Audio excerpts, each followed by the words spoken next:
ئێمە ئەمڕۆ پێشوازیمان کرد لە لیژنەی کشتتوکاڵی پەرلەمانی کوردستان بۆ گفتوگۆکردن لەسەر ئەو بابەتانەی پەیوەستن بە کشتتوکاڵ و سامانی ئاژەڵ و ئێستاش بەتایبەتی کە وەرزی چاندن و کشتتوکاڵە و ئێمە لەم کۆبوونەوەی و لەم دانیشتنە تەکیدمان لەوە کردەوە وەکو ژووری ئۆپەراسیۆنی پارێزگای هەولێر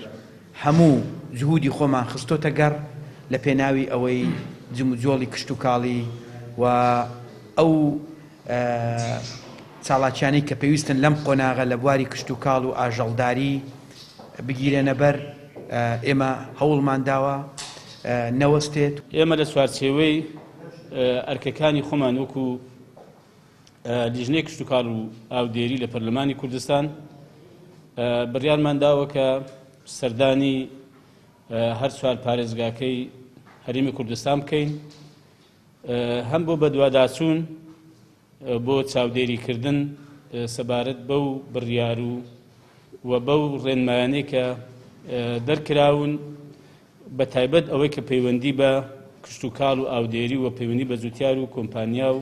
بەرهەمێنی کشتتوکاڵیەوە هەیە. بە پێویستمان زانیوە کە هەرێمی کوردستان زیاتر گرنگی بە بەرهەمی خۆماڵی و بە کشتتوکاڵی ناوخۆمان و بە